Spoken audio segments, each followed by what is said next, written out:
आज का लेक्चर जो है वो हमारा स्लोप डिफ्लेक्शन मेथड पे है। लास्ट लेक्चर में हम इसी मेथड से जो है वो बीम सॉल्व कर चुके हैं, एनालाइज कर चुके हैं। आज का लेक्चर जो है वो हमारा फ्रेम्स एनालिसिस है using slope deflection method. Analysis of frame without side sway. अब इसमें दो किस्म के फ्रेम होते हैं, एक होते हैं फ्रेम विद साइड स्वे, एक होते हैं फ्रेम विदाउट साइड स्वे।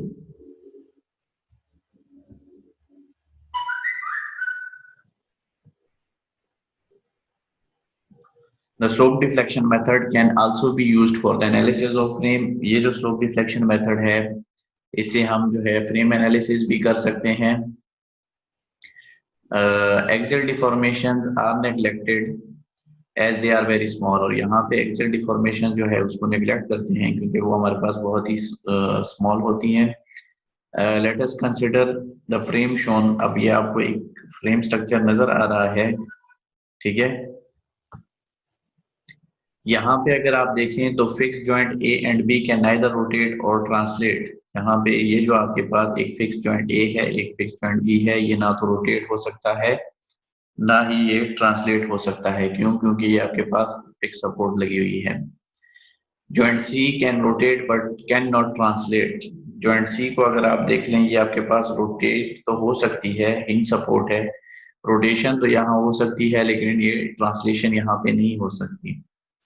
Joint D is free to rotate, but its translation in any direction is prevented by member AD and CD inextensible members।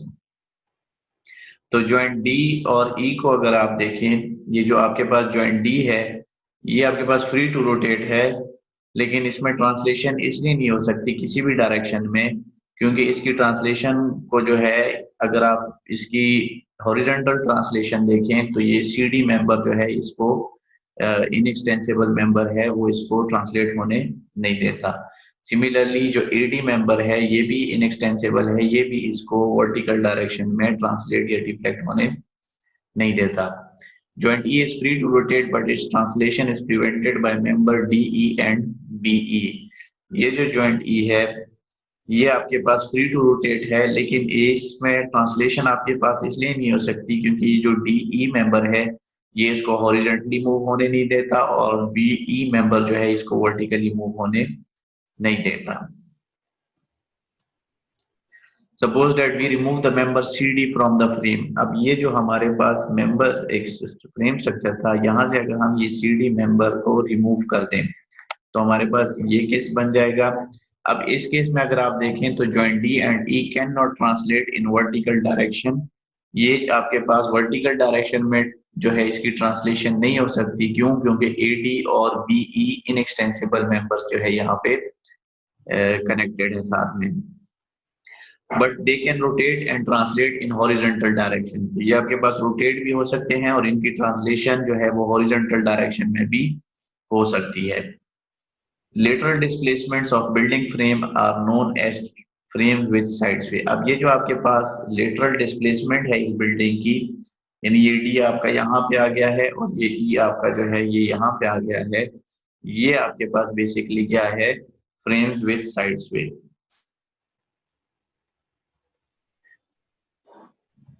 ठीक है, यानी ये जो आपके पास लेटरल जो आपके पास डिस्प्लेसमेंट्स हैं, ठीक है, ये आपके पास फ्रेम विद साइड स्वे है।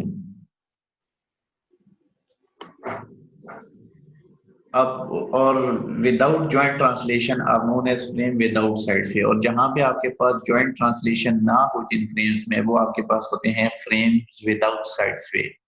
यानी साइड स्वे ये है बेसिकली लेटरल लोड की वजह से आपके पास अगर कोई फ्रेम जो है वो स्वे कर जाए, यानी थोड़े से उसके जॉइंट जो है वो हॉरिजॉन्टली मूव कर जाएं, तो ये आपके पास क्या हो जाएगा?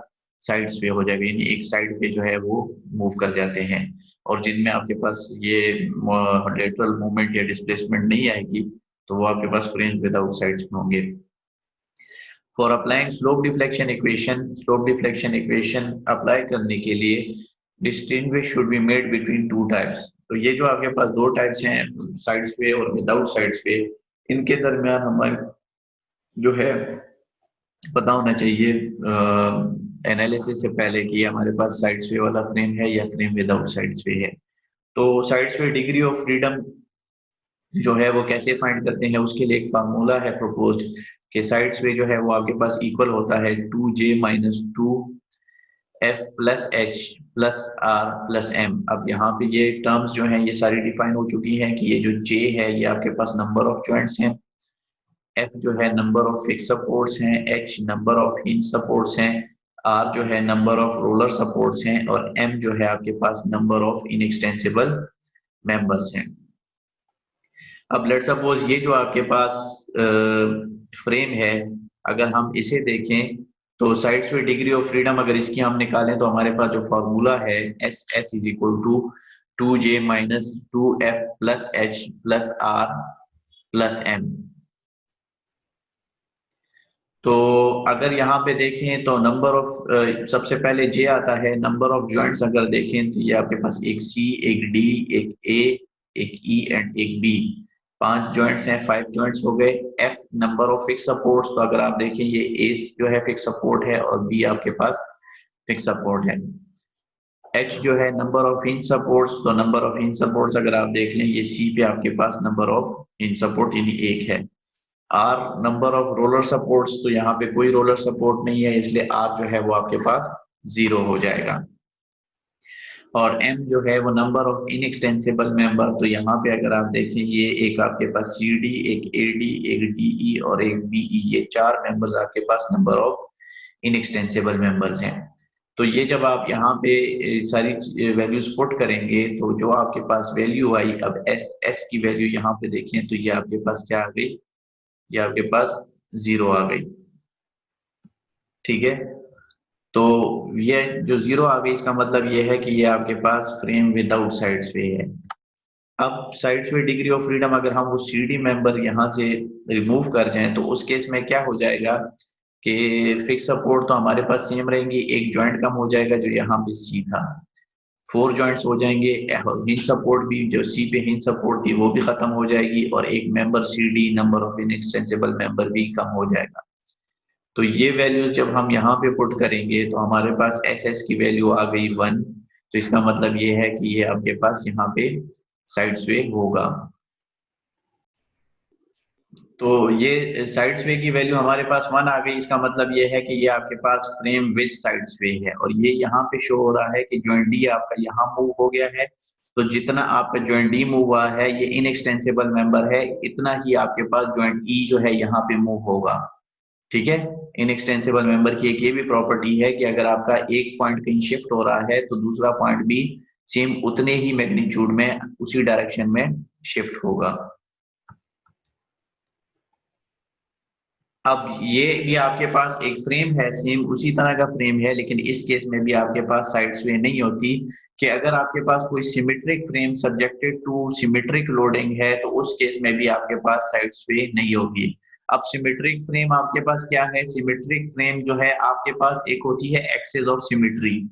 जब भी आप किसी भी स्ट्रक्चर को या किसी भी चीज को बिल्कुल सेंटर पे काटेंगे और अगर दोनों साइड पे आपके पास यानी जो एक्सिस ऑफ सिमेट्री है उसके दोनों साइड पे अगर आपके पास सेम ही स्ट्रक्चर हो तो ये आपके पास आ जाती है सिमेट्री।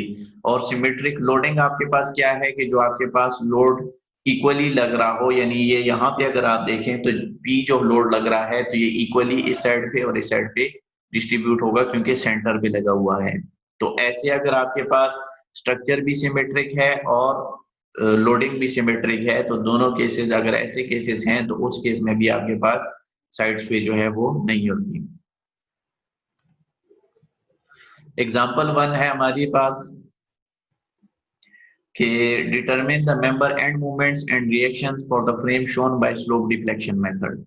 वही स्लोप डिफ्लेक्शन मेथड जो कि हम लास्ट लेक्चर में पढ़ते आ रहे हैं, सेम वही इक्वेशंस यूज होंगी स्लोप डिफ्लेक्शन। बट डिफरेंस सिर्फ ये है कि लास्ट लेक्चर में हमने जो है बीम एनालिसिस किया था, यहाँ पे हम फ्रेम एनालिसिस करेंगे। तो ये हमें एक फ्रेम स्ट्रक्चर गिवन है जिसके हमने रिएक्शन और एंड मूवमेंट्स फाइंड करने हैं by using slope deflection method. तो सबसे पहले हमारा पास आ जाएगा degree of freedom. Degree of freedom अगर हम देखें तो joint C, D and E are free to rotate. Joint C, D और ई को अगर आप देख लें तो वो आपके पास फ्री टू रोटेट हैं, और joint A and be fixed हैं, तो उसमें ना रोटेशन होगी ना ही ट्रांसलेशन होगी।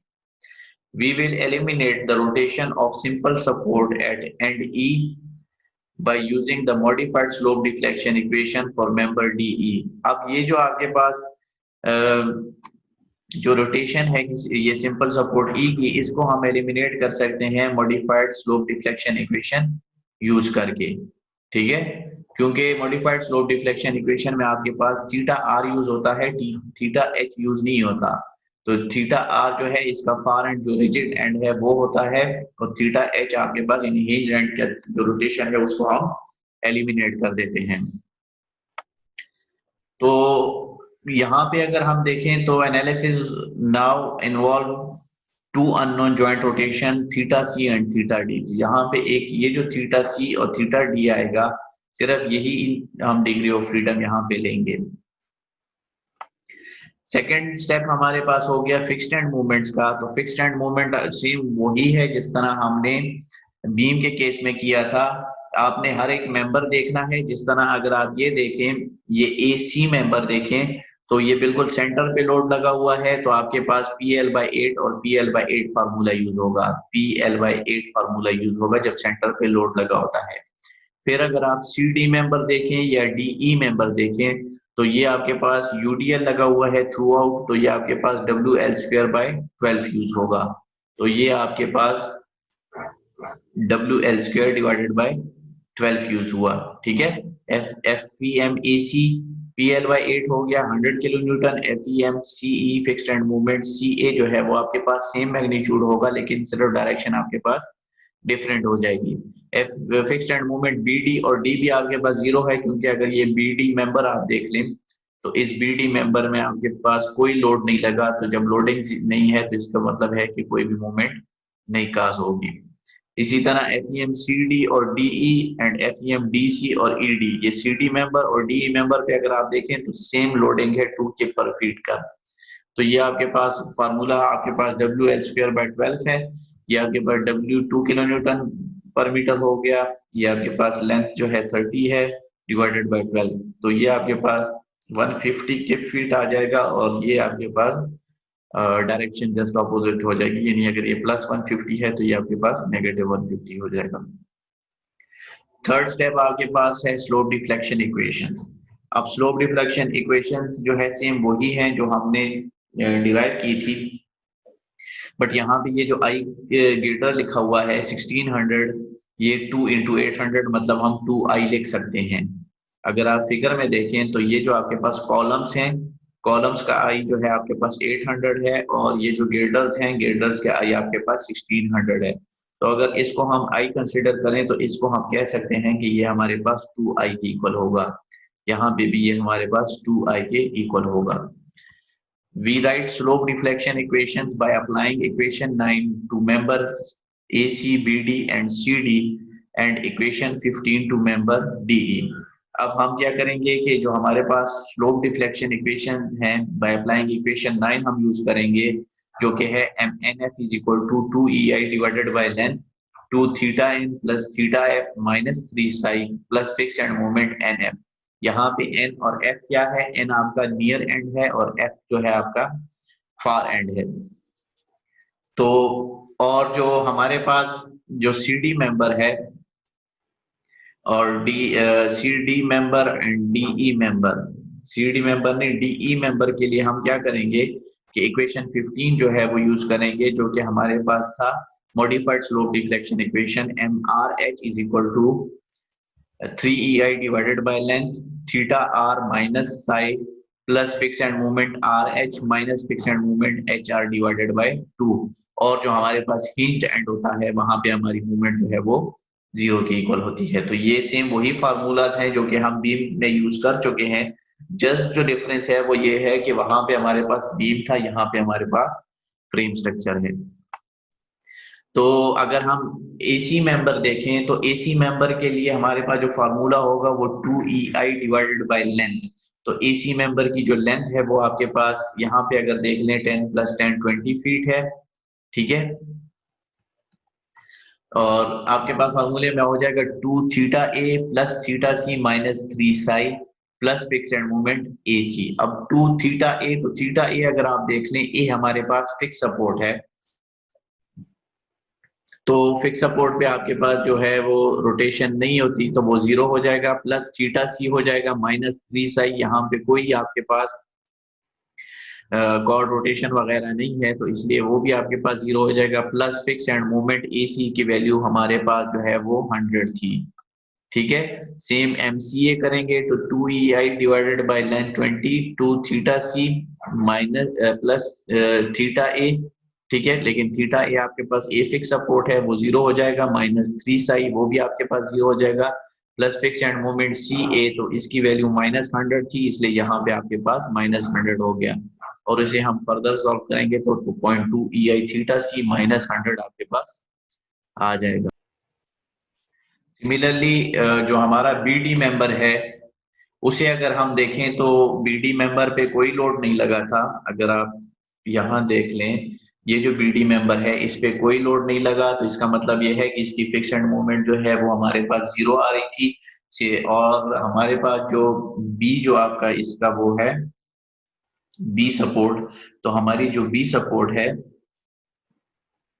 वो हमारे पास फिक्स सपोर्ट है, तो इसका मतलब ये हुआ कि ये जब फिक्स सपोर्ट है तो ये थीटा बी भी इस केस में हमारा 0 हो जाएगा। तो इन कंडीशंस को फॉलो करते हुए हमारे पास MBD जो है, using this slope deflection equation MNF वाली, तो इसको यूज करेंगे तो ये 2EI डिवाइडेड बाय लेंथ हो जाएगा, 2 थीटा बी हो जाएगा, लेकिन बी फिक्स सपोर्ट है इसलिए थीटा बी 0 हो जाएगा, प्लस थीटा डी -3 साई, तो कॉर्ड रोटेशन भी नहीं है वो 0 हो जाएगा, तो यहाँ पे सिंपल रह जाएगा 0.1 EI theta D. Similarly for MD भी 2EI divided by length 2 theta D plus theta B होना था, लेकिन बी फिक्स सपोर्ट है वो 0 हो जाएगा, -3 साई वो भी आपके पास 0 हो जाएगा, तो ये आपके पास इक्वल हो जाएगा 0.2 EI theta D. Similarly for CD member, and CD is equal to 2EI। अब यहाँ पे CD और DE मेंबर दोनों के लिए I जो है वो 2I के इक्वल था, तो इसलिए ये 2E 2I के इक्वल हो जाएगा, डिवाइडेड बाय लेंथ 30 फीट है, 2 theta C plus theta D -3 psi, but no chord rotation, that's why psi will be equal to 0, plus fix end movement CD, and the value of fixed and movement CD is 150. By solving this, we get 0.267 EI theta C plus 0.133 EI theta D plus 150, and this will be our equation number 5.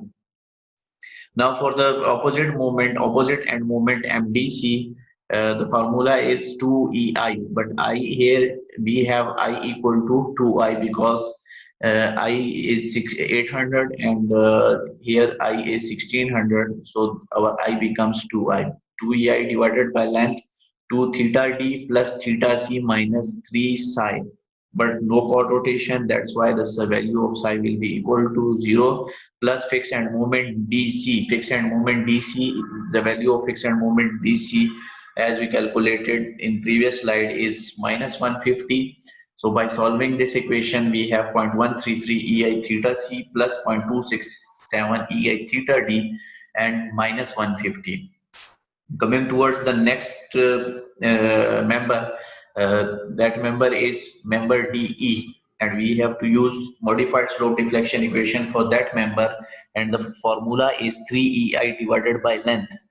So 3E, and the value of I for that member is 2I divided by length, and here we have theta R.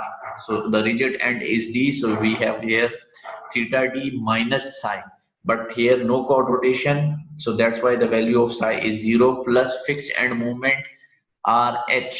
So the fixed end moment RH is 150 minus fixed end moment HR divided by 2, but we have the fixed end moment EB equal to -150, so that negative sign, and here we have negative sign becomes positive. By solving this, we get 0.2 EI theta D plus 225. This is our equation number 7, and MED as its by using modified slope deflection equation the each end, so it will be equal to 0. Now next step is equilibrium equations. Applying the moment equilibrium equation, summation of moment equal to 0 to the free bodies of joint C and D. Now here we have two joints which are free to rotate, that are joint C and joint D are free to rotate, and the summation of moment at joint C and D will be equal to 0. If we can see, the moments at joint C are MCA and MCD. So summation of all the moments at joint C must be equal to 0. So MCA plus MCD equal to 0. Similarly, if we uh, have a look at joint D, so here we have three moments, one coming from this side MDC, and the one coming from this side MDE, and the one for this member MDB. By summing all the moments at joint D will be equal to 0. So here we have MDB plus MDC plus MDE equal to 0. So these are the two equilibrium equations which we have to use to calculate the unknown joint rotations, and then we have to put that unknown joint rotations in these respective equilibrium equations. So next step is our joint rotation. Substituting the slope deflection equations into equilibrium equations yields, now we have to put MCA plus MCD is equal to 0. तो यहाँ पे अगर आप देखें तो MCA की value 0.2 EI theta C minus 100 and MCD की value 0.267 EI theta C plus 0.133 EI theta D plus 150. So by adding these two equations, this MCA and this MCD, by adding these two equations we get 0.467 EI theta C plus 0.133 EI theta D is equal to minus 50. Second, we have to add MDB plus MDC and MDE equal to 0.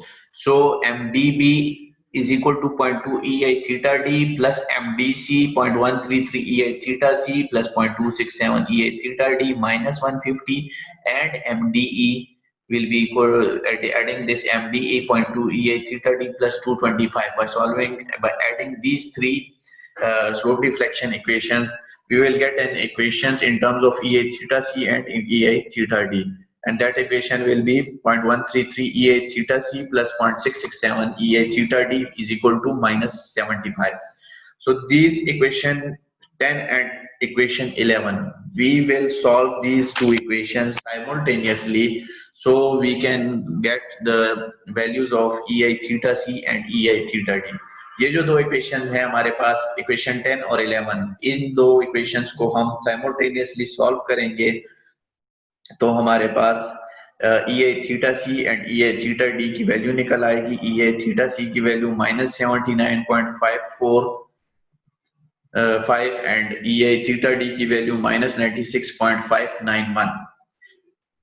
अब ये जो दो हमारे पास EA theta C और EA theta D की values आ गई, तो ये हमारे पास जितनी भी स्लोप डिफ्लेक्शन इक्वेशंस हैं, तो वो अगर आप देखें तो या तो उसमें EA थीटा सी यूज हुआ है या उसमें EA थीटा डी यूज हुआ है. तो इन सारों इक्वेशंस में जितनी भी इक्वेशंस हैं फ्रॉम 1 to 7, इन इक्वेशंस में हम EA थीटा सी और EA थीटा डी की वैल्यू पुट करेंगे तो हमारे पास जो मेंबर एंड मोमेंट्स हैं वो फाइंड आउट हो जाएंगे. So the member end moments can now be computed by substituting the values of EI theta C and EI theta D into the slope deflection equation from 1 to 7. So by substituting the values of EI theta C and EI theta D, we get these slope deflection equations as MAC is equal to 92 kip feet, MCA is equal to -115.9 kip feet, MBD is equal to -9.7 kip feet, MDB is equal to -19.3 kip feet, MCD is equal to 115.9 kip feet, MDC is equal to 186.4 kip feet, and MDE is equal to 205.7 kip feet, and the last one is MED, which will be equal to 0 because it is hinge support. So here all the movements having negative sign, we have to reverse the directions as assumed in the start of the question. यहाँ पे जितने भी आपके पास negative moments आ रही हैं तो इसका मतलब ये है कि जो इज्यूम डायरेक्शन थी हमारी वो जो है रॉन्ग थी हमारी, अब उसको हमने क्या करना है, ऑपोजिट करना है। Next step is equilibrium check. Equilibrium check as we mentioned in step number 4, we have two equilibrium equation, that is MCA plus MCD is equal to 0 and MDB plus MDC plus MDE is equal to 0. So to check the equilibrium conditions, that equilibrium equations, so the values of these end moments, if we sum these end moments, so the value must be equal to 0.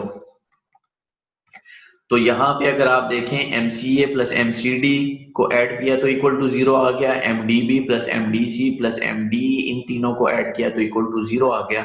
इसका मतलब ये है कि हमारी movement जो है वो ठीक है। Next step is member and shares. So member and shares, the member and shares obtained by considering the equilibrium of each member as shown on next slide. Member and shares find करने के लिए हम क्या करेंगे कि frame में हम हमेशा जो है मेंबर्स, फ्रेम के हर मेंबर को इक्विलिब्रियमली सेटिस्फाइड रखते हैं। तो यहाँ पे अगर आप देखें जितने भी मेंबर्स हैं, this is member first AC, this is member second CD, this is member third BD and this is member fourth DE। हर मेंबर के किसी भी एक जॉइंट पे आप summation of moment equal to 0 लें तो आपके पास जो ऑपोजिट साइड पे रिएक्शन है वो आपके पास फाइंड आउट हो जाएगा। ठीक है, अगर आप ये हॉरिजॉन्टल मेंबर्स की बात करते हैं तो these are simple just as beams. जैसे कि हम बीम को सॉल्व करते हैं तो सेम उसी तरह सिंपल ये भी आपके पास यहाँ के आपके पास जो है वो रिएक्शंस फाइंड आउट हो जाएंगे for member CD and for member DE। Now coming towards this vertical members AC and BD, so इनमें क्या है कि इनमें भी आपने किसी भी एक जॉइंट पे summation of moment equal to 0 ले लेना है। लेट्स सपोज अगर आप यहाँ पे summation of moment equal to 0 ले रहे हैं और यहाँ पे summation of moment equal to 0 ले रहे हैं, तो लेट्स सपोज अगर हम C पे summation of moment equal to 0 लेंगे तो हमारे पास जो मोमेंट आएगी anti clockwise, if we taking anti clockwise as positive, so this 40 multiplied by 10, this is 400 plus 92 minus 115.9 and this will be AX. So AX into 20, this is clockwise, so minus 20 AX. By solving this we can get AX is equal to 18.8 kilo kips। ठीक है, तो अब ये find करना है CX, so this CX will be equal to this 40 minus 18.8, so we can get here CX is equal to 21.2। Similarly, same procedure for this BD member। Now to find out the member and reactions, here if we have this is joint C and this is joint C, okay, so this joint C, if we make this joint C equilibriumly satisfied, so summation of vertical forces, summation of horizontal forces and summation of moment must be equal to 0 at that joint। so अगर यहाँ पे आपका 27.56 जो है वो upward लग रहा है तो ये इस मेंबर पे ये जब आएगा तो ये 27.56 जो है वो डाउनवर्ड लगेगा। सिमिलरली अगर यहाँ पे 21.2 जो है आपके पास इस डायरेक्शन में लगा है तो यहाँ पे 21.2 आपके पास जो है वो इस डायरेक्शन में लगेगा। तो जब यहाँ पे 27.65 डाउनवर्ड लगा है तो लाजमी बात है ए पे जो आपके पास AY आएगा वो 27.65 जो है वो अपवर्ड डायरेक्शन में लगेगा। सिमिलरली सेम जो है आपने जो है DB मेंबर के लिए भी करना है। तो ये जब आपके पास रिएक्शंस फाइंड हो जाएंगे तो यहाँ से आपके पास जो रिएक्शंस आएंगे, यहाँ पे जो मेंबर एंड शेयर्स आ रहे थे, ठीक है, वो आपने लगा देने हैं। यहाँ पे मेंबर एंड शेयर्स और मूवमेंट्स आ रही हैं वो लगा देनी है और यहाँ पे आपके पास मेंबर एंड शेयर्स और रिएक्शन आ रहे हैं तो वो लगा देने हैं। तो इस तरह आपके पास सपोर्ट रिएक्शंस फाइंड हो जाएंगे और analysis of frame structure using slope deflection equation जो है वो हमने इस तरह करना है। फिर इसके बाद इसकी एक्सियल फोर्स डायग्राम बनेगी। तो एक्सियल फोर्स डायग्राम, ये जो आपके पास एक्सियल फोर्सेज लगी हुई हैं 27.65, इन्हीं को देख के हमने जो है ये एक्सियल फोर्स डायग्राम बनानी है। यहाँ पे अगर देखें 21.2 लगी हुई है, ये 21.2 है, यहाँ पे 22.65 है और यहाँ पे 69 है। ये 22.65 है और यहाँ पे 69 है। Similarly for constructing shear force diagram, यहाँ पे आपका 18 जाएगा, 18 40 तक आएगा, 40 डाउनवर्ड जाएगा। तो ये अगर आप देखें 18 है, 40 है डाउनवर्ड, यहाँ पे -21.2 and if we can see here, यहाँ पे हमारे पास -21.2 है। फिर यहाँ पे आपका 27.56, ये 27.65 आ जाएगा, फिर 2 इंटू 30 यानी 60 डाउनवर्ड इधर आ जाएगा और यहाँ पे -32.35। यहाँ पे अगर आप देखें 36.86 अपवर्ड, 36.86 अपवर्ड, 60 माइनस किया तो 23.14। ठीक है। सिमिलरली शेयर फोर्स के एरिया से आप जो है वो बेंडिंग मोमेंट डायग्राम जो है वो कंस्ट्रक्ट कर लेंगे।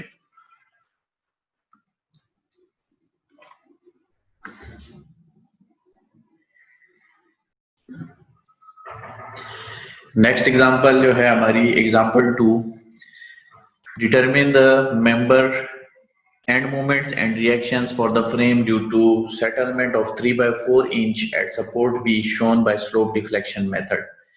अब ये जो एग्जांपल हमारे पास है ये सेम वही आपके पास फ्रेम है जो कि हम लास्ट एग्जांपल में कर चुके हैं, लेकिन जो डिफरेंस है यहाँ पे वो सिर्फ इतना है कि जो लास्ट एग्जांपल थी उसमें लोडिंग लगी हुई थी, लोडिंग की वजह से आपके पास जो है वो हमने सपोर्ट रिएक्शंस वगैरह जो है वो डिफरेंट चीजें फाइंड करनी थी। यहाँ पे क्या है कि सेटलमेंट आ रही है 3/4 इंच की eight support B.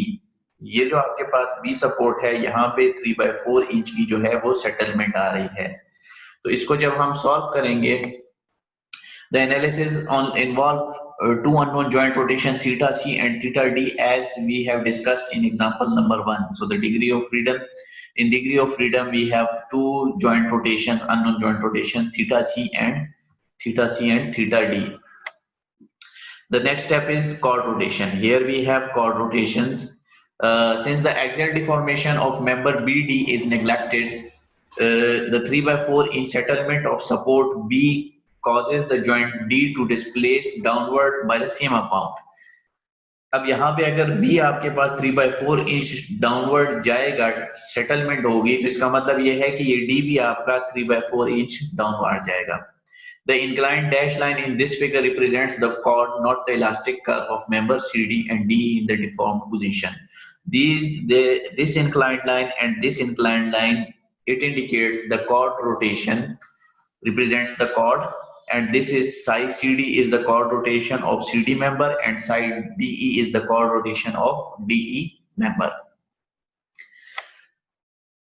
Next step, here we have to calculate the chord rotation. So to calculate the chord rotations, we know that we have psi equal to delta divided by length. That delta is the settlement and divided by length. But here we have the settlement given in inches. So the settlement is 3/4 inches, and to convert these 3/4 inches into feet, we have to divide this value by 12. So here this 12 and this 12 indicates that we are converting this inch 3/4 inches into feet.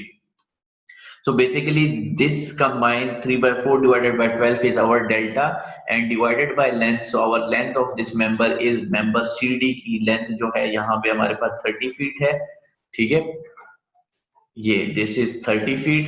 So delta divided by length. Now this negative sign shows that the chord rotation, if we see this chord rotation, it is in the clockwise direction, and we assume that clockwise direction is negative and counterclockwise direction is positive. So psi CD is equal to negative sign because of the clockwise direction. My 3/4 divided by 12 convert it into feet and divided this 30 will be length. So basically it is the psi is equal to delta by length formula. So calculating this psi CD will be equal to minus 0.00208 and psi DE is the same amount because we have the same amount of settlement and same amount same length of the member 30. Just the difference is here we have the chord rotation is in counterclockwise direction, so the value will be positive and the psi DE value is 0.00208. Next step we have slope deflection equations. Now here we see that we have uh, no loading on any of the member. So our fixed end moment for all the members will be equal to 0. So these equations just includes the rotation of joint C and the rotation of joint Z, and also the chord rotation psi CD and psi DE. So the first member for the first member AC, we have slope deflection equation. Member AC will be equal to 0.1 EI theta C. For member CA we have 0.2 EI theta C. For member BD we have 0.1 EI theta D. For member DB we have 0.2 EI theta D. All these equations can be found using slope deflection equation, the general slope deflection equation of MNF. That is MNF is equal to 2EI divided by length 2 theta n plus theta f minus 3 psi plus fixed end moment NF. So for MCD we have 2EI, but the I value is 1600, which is equal to 2I. So 2I divided by length 2 theta C plus theta D minus 3 psi, but the psi value is also negative, so this minus minus will be equal to positive and the value becomes 0.000832 EI. And for MBC we have 2EI divided by length. Here also the I value is equal to 2I, so 2I divided by length 2 theta D plus theta C minus 3 psi CD. So the value of psi CD is minus 0.00208. So this negative sign will become positive 0.000832 EI. For MDE, remember DE, 3EI, we use modified slope deflection equation, which is 3EI divided by length. So 3E and I value of I is 2I and divided by length is 30. So here we have theta D means theta R minus we have psi DE. So its value is 0.00208. By solving this, we get 0.2 EI theta D minus 0.000416 EI. And MED, as we are using modified slope deflection equation, so the moment at hinge support must be equal to 0. So these are the all the slope deflection equations in the member and moments. Next step is equilibrium equations. So the equilibrium equations, here we have joint C and D free to rotate. So all the moments, summation of moment at joint C and summation of moment at joint D must be equal to 0. Here we have two moments on C joint, which is MCD and MCA. So the summation of MCA plus MCD equal to 0. And here at joint D we have three moments, one from this member MDC, one from this member MBD and DB, and one from this member MDE. So the summation of all these three member and moments must be equal to 0. So now we have the values of this MCA plus MCD or this MDB, MDC, and DE. In the last step, we have calculated it by using slope deflection equation.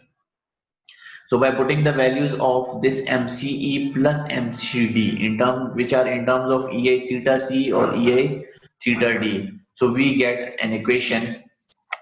Like if we have the next step, joint rotation, substitution of the slope deflection equation into equilibrium equation yields. So the first equation yields 0.133 EA theta C plus 0.667 EA theta D and 0.000416 EI. This is the moment, this equation becomes from this equation 9, means mdb plus mdc plus mde equal to 0.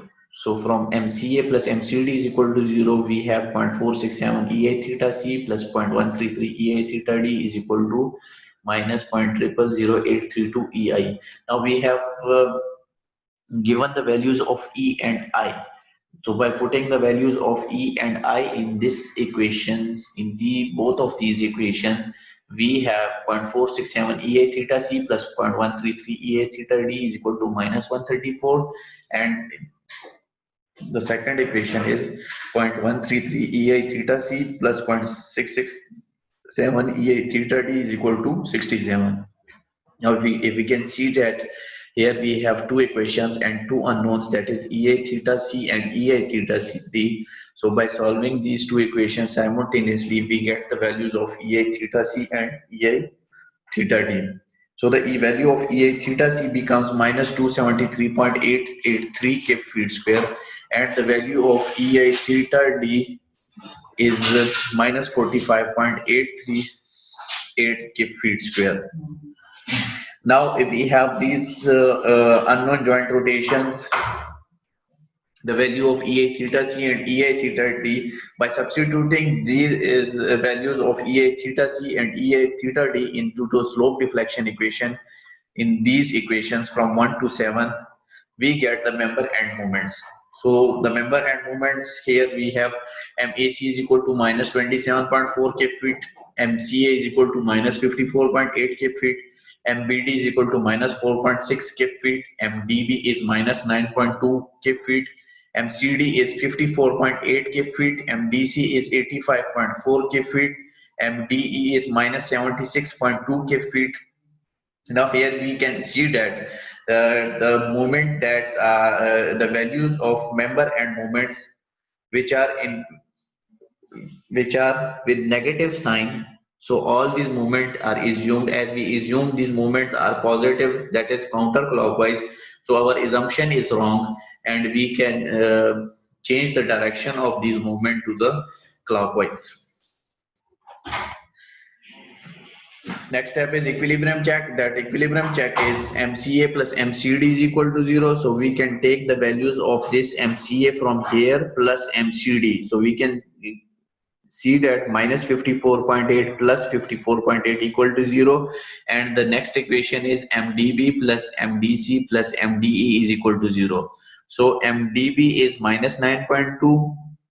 plus MDC is 85.4 and minus 76.2. By adding all these moments, we get equal to 0. So it means our values of these member and moments are right. Next step, member and shears. Member and shears obtained by considering the equilibrium of each member as shown on next slide. So the member and shears आपके पास यहाँ पे same वही तरीका हम use करेंगे जो कि हम लास्ट एग्जांपल में यूज कर चुके हैं. हर एक मेंबर को सेपरेट करके, हर एक मेंबर को जब सेपरेट करेंगे तो हर एक मेंबर में किसी भी एक जॉइंट पे summation of moment equal to 0 लेंगे, तो दूसरे जॉइंट का जो रिएक्शन है, चाहे वो हॉरिजॉन्टल रिएक्शन है या वर्टिकल रिएक्शन है, तो वो फाइंड आउट हो जाएगा. तो जब ये आपके पास फाइंड आउट हो जाए तो फिर उसके बाद आपने क्या करना है कि जॉइंट्स को इक्विलिब्रियमली सेटिस्फाई करना है. जब जॉइंट्स भी आपके पास इक्विलिब्रियमली सेटिस्फाई हो जाएंगे तो वहां से आपके पास सपोर्ट रिएक्शंस वगैरह फाइंड हो जाएंगी. तो हमारे पास इस केस में जो सपोर्ट रिएक्शन आएगी वो 4.67 अपवर्ड और यहाँ पे 7.21 डाउनवर्ड एंड यहाँ पे 2.54 अपवर्ड आएगा. सपोर्ट रिएक्शन आ गए. सपोर्ट रिएक्शंस जब हमारे पास आ जाए तो ये सपोर्ट रिएक्शंस के बाद हमारे पास जो है इसकी shear force and bending moment diagram हम बना देंगे.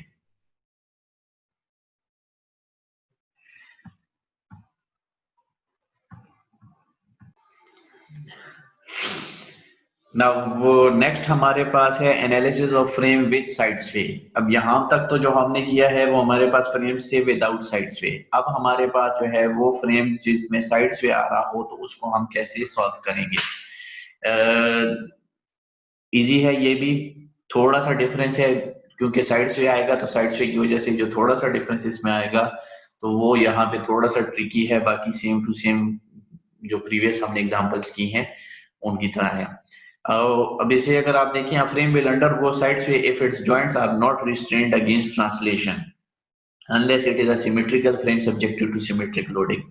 तो कोई भी फ्रेम आपके पास उसमें साइड पे होगा अगर उसके जॉइंट जो है वो उसमें ट्रांसलेशन आ रही हो, उन जॉइंट्स में ट्रांसलेशन आ रही हो, तो और अगर हमारे पास कोई केस ऐसा है कि वो सिमेट्रिक फ्रेम है और सब्जेक्टेड टू सिमेट्रिक लोडिंग है, तो उस केस में हमारे पास साइड स्वे नहीं होगी, जैसा कि हम लेक्चर के स्टार्ट में पढ़ चुके हैं।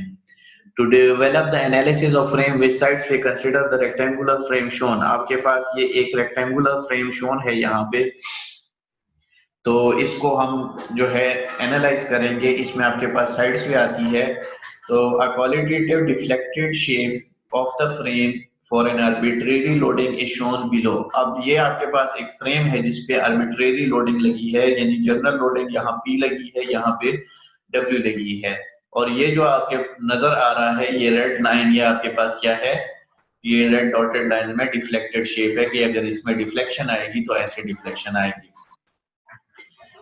Fix joint A and B are completely restrained against rotation and translation. A और B आपके पास फिक्स जॉइंट है, तो ये कंप्लीटली रिस्ट्रेन्ड है, इसमें ना तो आपके पास रोटेशन आएगी ना आपके पास ट्रांसलेशन आएगी। जॉइंट C और D जो है वो फ्री टू रोटेट हैं और ट्रांसलेट भी हैं। Joint C and D can translate only in horizontal direction as the column AC and BD are assumed to be inextensible। तो यहाँ पे आपके पास जॉइंट C और जॉइंट D जो है वो आपके पास ट्रांसलेट हो सकते हैं सिर्फ हॉरिजॉन्टल डायरेक्शन में, क्योंकि जो उनकी वर्टिकल डायरेक्शन है तो उसमें ट्रांसलेशन जो है वो इसलिए नहीं हो सकती क्योंकि अगर आप यहाँ देखें तो कॉलम AC और कॉलम BD जो है इसको वर्टिकल ट्रांसलेट होने नहीं देता, क्योंकि ये आपके पास inextensible member है।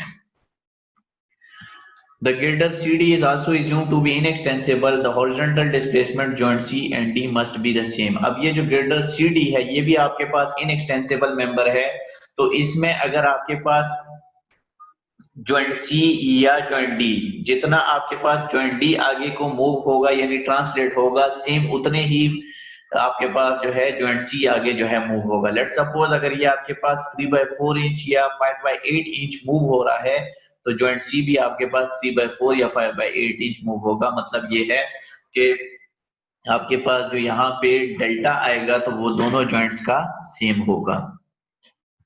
Thus the frame has 3 unknown joint displacements or degree of freedom। तो इस फ्रेम के आपके पास 3 unknown joint displacement है या degree of freedom है, जो कि हमारे पास एक यहाँ पे इसका आएगा जो कि फ्री टू रोटेट है थीटा C, एक इसका आएगा जो कि फ्री टू रोटेट है theta D of joint C and D respectively, और एक आपके पास जो हॉरिजॉन्टल डिस्प्लेसमेंट डेल्टा है of joint C and D, तो एक आपके पास वो हो जाएगा। तो हमारे पास 3 अननोन जॉइंट डिस्प्लेसमेंट यानी डिग्री ऑफ फ्रीडम हो गए theta C, theta D and delta.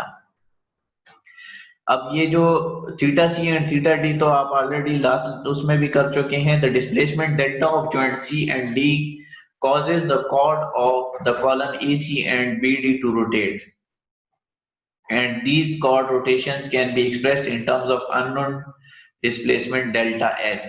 तो अगर आप ये देखें, ये जो आपके पास AC मेंबर है और BD मेंबर है, तो इसके आपके पास क्या बन जाएंगे, कॉर्ड बन जाएंगे। तो कॉर्ड रोटेशन आपके पास आएगी यहाँ पे साई AC, यहाँ पे आपका साई BD, ठीक है। तो साई AC साई BD दोनों आपके पास इक्वल होंगे, क्यों, क्योंकि आपके पास लेंथ भी इक्वल है, आपके पास जो है डायरेक्शन भी सेम है। तो ये आपके पास क्लॉकवाइज डायरेक्शन है तो minus delta divided by length, but ये आपके पास अगर आप ये लेंथ देखें तो half h plus half h is equal to h, तो इसलिए यहाँ पे लेंथ की जगह आपके पास h आ गया। और साइड CD को अगर आप देखें तो उसमें आपके पास कोई कॉर्ड रोटेशन नहीं आ रही, तो वो आपके पास 0 हो जाएगी।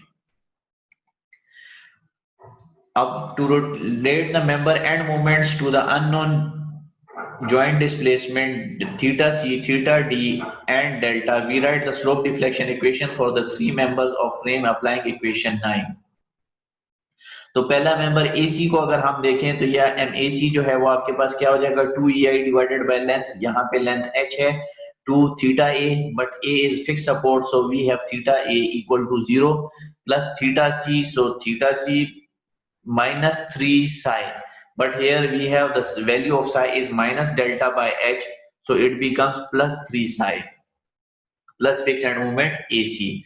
And for the opposite end we have MCA, so 2 EI divided by length, the length is h, 2 theta c plus theta a, but a is fixed support, so we have theta a equal to 0, and minus 3 psi, again here we have the value of psi is negative, so this minus sign becomes positive, plus fixed end moment CA.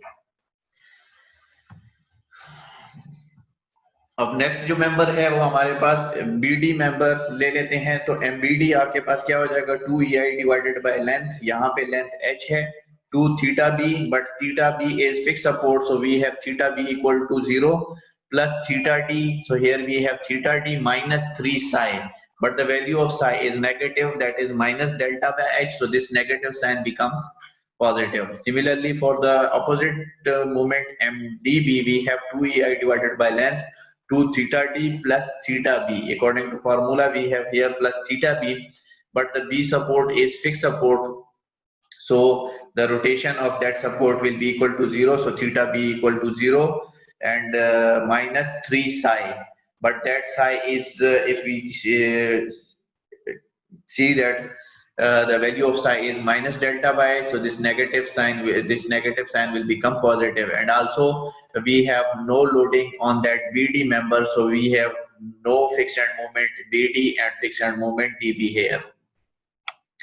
The third member is member CD. So for member CD we have, according to formula, 2 EI divided by length, 2 theta c plus theta d minus 3 psi, but here we have no co-rotation in member CD, so we have the value of psi is equal to 0 plus fixed end moment CD, and for member DC we have 2 EI divided by length, 2 theta d plus theta c plus fixed end moment DC.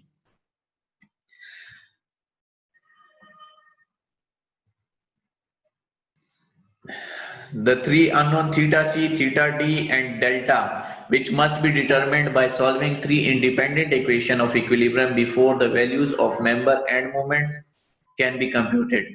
अब ये जो आपके पास तीन unknown है, तो theta C, theta D and delta. अब theta C और theta D तो आप सिंपल जो पिछले जो हमने एग्जांपल की है उसमें भी जो प्रोसीजर फॉलो किया है, सेम वही प्रोसीजर, यानी इक्विलिब्रियम इक्वेशंस. तीन अननोन है, तो इसका मतलब ये है कि हमारे पास तीन इक्विलिब्रियम इक्वेशंस होनी चाहिए इसको सॉल्व करने के लिए. तो दो इक्विलिब्रियम इक्वेशंस तो हमारी एक जॉइंट सी पे एक जॉइंट डी पे आ जाएंगी, यानी जॉइंट सी पे दो मोमेंट्स हैं, यानी MCA plus MCD equal to 0, और जॉइंट डी पे दो मोमेंट है, MDB plus MDC equal to 0. अब जो थर्ड हमारे पास इसमें जो हमारे पास थर्ड इक्वेशन है, the third equation commonly termed as shear equation. Third equation हमारे पास शेयर इक्वेशन है, is based on the condition that the sum of all the horizontal forces acting on the free body diagram of entire frame must be 0. तो जो third equation है वो हमारे पास यहाँ से आएगी कि जो शेयर इक्वेशन है, और किस कंडीशन पे बेस्ड है कि sum of all the horizontal forces acting on the free body diagram of entire frame must be 0. ये जो पूरा आपके पास पूरा फ्रेम है, इस पे अगर हम sum of all horizontal forces जो है वो इक्वल टू 0 करें, तो वहां से हमारे पास एक इक्वेशन निकलेगी जिसे हम शेयर इक्वेशन कहेंगे. क्योंकि हम हॉरिजॉन्टल फोर्सेस ले रहे हैं तो इसलिए हम इसको शेयर इक्वेशन कहेंगे. और the free body diagram of the frame obtained by passing an imaginary section just above the support level is shown in figure. यानी यहाँ पे आपके पास जो फिक्स सपोर्ट थी उससे थोड़ा सा अबव जो है एक इमेजिनरी सेक्शन अगर हम काट दें, तो यहाँ पे हमारे पास तीन किस्म की लोडिंग आएगी, एक वर्टिकल, एक हॉरिजॉन्टल और एक आपके पास मूवमेंट. सिमिलरली यहाँ पे एक वर्टिकल, एक हॉरिजॉन्टल और एक आपके पास मूवमेंट आएगी. By applying the equilibrium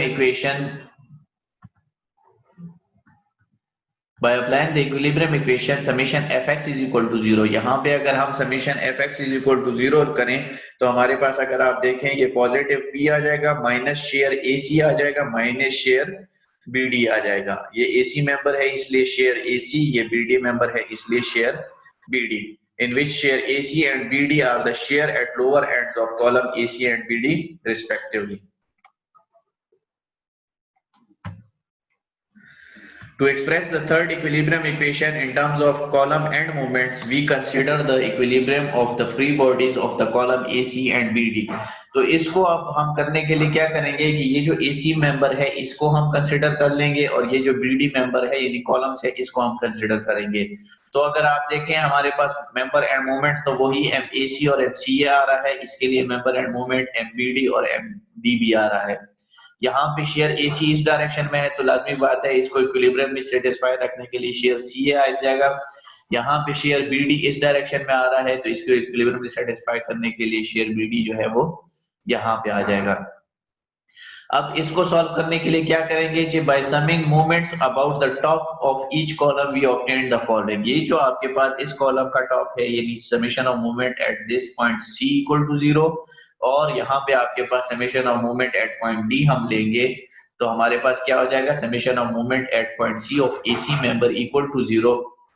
तो अगर हम देखें हमारे पास एक आता है MAC, ठीक है, एक आपके पास shear AC into this whole distance H हो जाएगा। इस P की वजह से जो है आपके पास क्या आ जाएगा प्लस P इंटू H/2 क्योंकि ये हाफ H पे है और ये आपके पास क्या हो जाएगा MCA। यहाँ से आपके पास शेयर AC जो है वो MAC plus MCA divided by H आ जाएगा प्लस P/2 आ जाएगा। सिमिलरली दूसरे सेक्शन के दूसरे कॉलम के लिए अगर आप देखें summation moment at point D of BD member equal to 0 तो आपके पास एक MBD आ जाएगा, एक MDB आ जाएगा और एक शेयर BD की वजह से जो मूवमेंट काज होगी इनटू डिस्टेंस, ये टोटल आपके पास H है इक्वल टू 0। तो यहां से शेयर BD निकल आएगा MBD plus MDB equal two plus divided by H। तो अब ये शेयर AC और BD की वैल्यू हम क्या करेंगे इस फार्मूले में पुट करेंगे B minus share AC minus share BD। जब इसमें ये हम पुट करेंगे तो हमारे पास ये जो है ये B हो गया, ये माइनस शेयर AC की वैल्यू हो गई, ये माइनस शेयर BD की वैल्यू हो गई, which reduces to MAC plus MCA plus MBD plus MDB minus PH divided by 2 equal to 0। यानी यहाँ पे LCM ले लिया और LCM को बोथ साइड से मल्टीप्लाई किया तो यहाँ से LCM कैंसिल आउट हो गया और यहाँ पे 0 के साथ भी मल्टीप्लाई हो गए 0 हो गया। With the three equilibrium equations 23A, 23B and 25, तो ये आपके पास क्या हो गई थर्ड इक्विलिब्रियम इक्वेशन हो गई। Now established, we can proceed with the rest of analysis in usual manner। तो ये आपके पास एक थर्ड इक्वेशन आ जाएगी, यानी जिस केस में आपके पास स्वे आता है तो उस केस में जो थर्ड इक्वेशन है वो आपके पास शेयर इक्वेशन होगी। तो इसी तरह इसके बाद जो बाकी नेक्स्ट स्टेप है वो सेम उसी तरह होगा जिस तरह हम जो है लास्ट इक्वेशंस या लास्ट एग्जांपल्स कर चुके हैं। By substituting the slope deflection equation 22 into equilibrium equation, we obtained a system of equations that can be solved for unknown joint।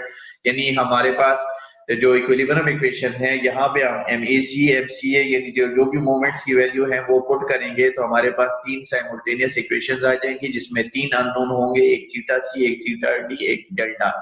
तो तीन इक्वेशंस को हम साइमल्टेनियसली सॉल्व करेंगे तो हमारे पास ये थीटा C, ये थीटा D और डेल्टा की वैल्यूज आ जाएंगी। तो ये हम फिर सब्स्टिट्यूट करेंगे वो जो हमारे पास स्लोप डिफ्लेक्शन इक्वेशंस आई थी तो वहां से हमारे पास मेंबर एंड मोमेंट्स आ जाएंगी और मेंबर एंड मोमेंट्स आएंगी तो वहां से हम मेंबर एंड शेयर्स और shear force bending moment diagram draw करेंगे। एग्जांपल 3 है कि determine the member end moments and reactions for the frame shown by slope deflection method। ये आपके पास एक फ्रेम है जिसमें स्लोप डिफ्लेक्शन मेथड यूज करके मेंबर एंड मोमेंट्स और रिएक्शन ऑफ फ्रेम फाइंड करने हैं। सो सबसे पहले डिग्री ऑफ फ्रीडम, अगर डिग्री ऑफ फ्रीडम हम देखें एक तो हमारे पास थीटा C हो जाएगा, एक थीटा D हो जाएगा और एक हमारे पास जो है वो डेल्टा आएगा क्योंकि इसमें हमारे पास साइड स्वे आ रहा है। इस साइड स्वे की वजह से हमारे पास chord rotation of AC member होगा साई AC और BD मेंबर का होगा साई BD। सेकंड स्टेप में फिक्स्ड एंड मूवमेंट, तो फिक्स्ड एंड मूवमेंट अगर आप देखें तो AC और BD मेंबर की जो है फिक्स्ड एंड मूवमेंट आपके पास 0 हो जाएगी क्योंकि कोई लोड नहीं लगा। जो CD मेंबर है उसमें आपके पास फिक्स्ड एंड मूवमेंट आएगी और एक 3 मीटर का डिस्टेंस है, एक 4 मीटर का डिस्टेंस है। तो इसमें जो फार्मूला यूज होता है वो PAB² डिवाइडेड बाय L² और PA²B divided by L²।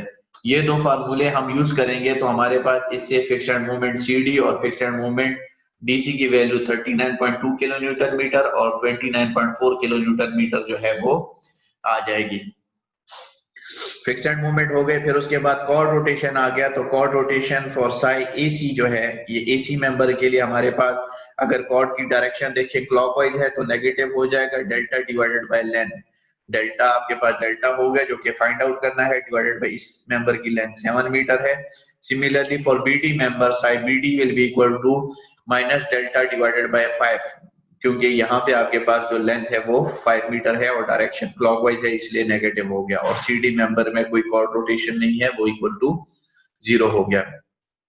Next हम इसमें क्या करेंगे, हमारे पास स्लोप डिफ्लेक्शन इक्वेशन आ जाएगी। तो M A C is equal to 2 EI divided by length, इसकी लेंथ 7 मीटर है, 2 theta A, but A is हमारे पास फिक्स सपोर्ट है इसलिए हमारे पास थीटा ए 0 होगा, थीटा सी माइनस 3 साई।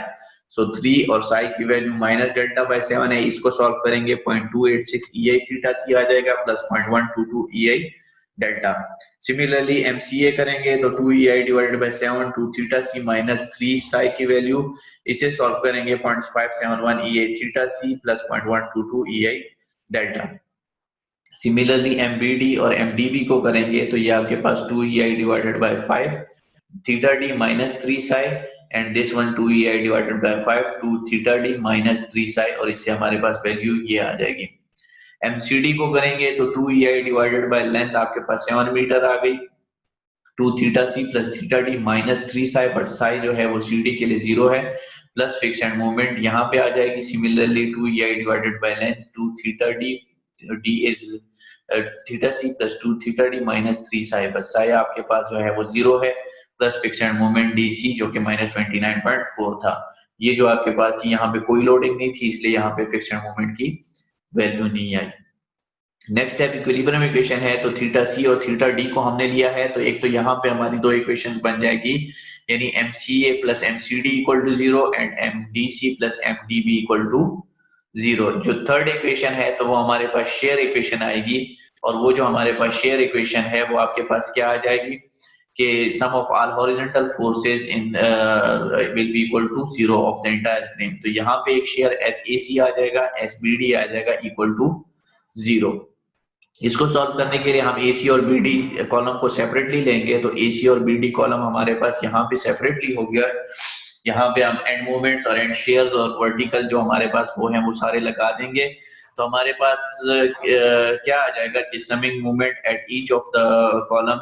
तो यहाँ पे जब हम summation of moment eight column लेंगे तो यहाँ से हमारे पास जो SAC की वैल्यू आ जाएगी वो MAC plus MCA divided by 7 आ जाएगा, क्योंकि इसके अलावा और कोई लोड नहीं है।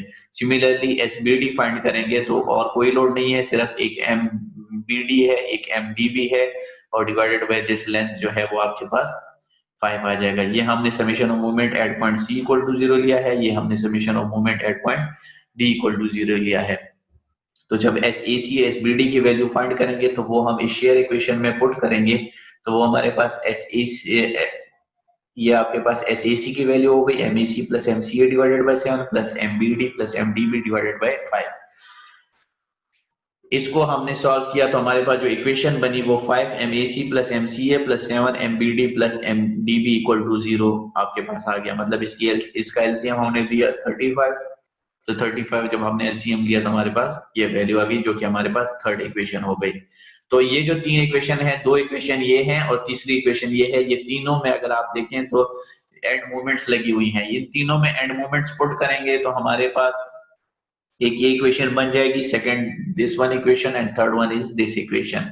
Solving these three equations simultaneously, we get EA theta C equal to 40.211 and EA theta D 34.24 and EA delta is equal to minus 25.177।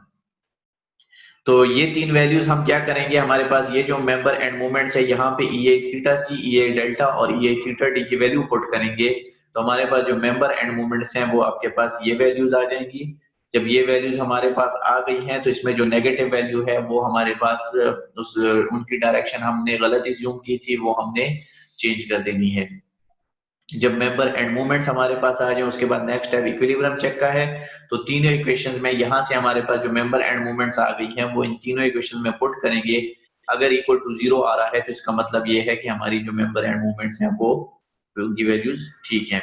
फिर उसके बाद मेंबर एंड शेयर्स की बात आती है, तो मेंबर एंड शेयर्स जो है आप सेम वही, जब आपके पास एंड मूवमेंट्स आ गए, ठीक है, तो उन्हीं एंड मूवमेंट से आप क्या करेंगे, सेम जिस तरह हमने लास्ट एग्जांपल में प्रोसीजर किया था कि तीनों मेंबर्स आपके डिफरेंट डिफरेंट हो जाएंगे और उन तीनों मेंबर्स में आपने सेपरेटली किसी भी एक जॉइंट पे summation of moment equal to 0 ले लेने हैं, तो नेक्स्ट जॉइंट पे आपके पास रिएक्शन फाइंड हो जाएगा। तो ये प्रोसीजर करके आपके पास फाइनल जो है सपोर्ट रिएक्शंस वगैरह जो है वो इस तरह आपके फाइंड हो जाएंगे। Thank you.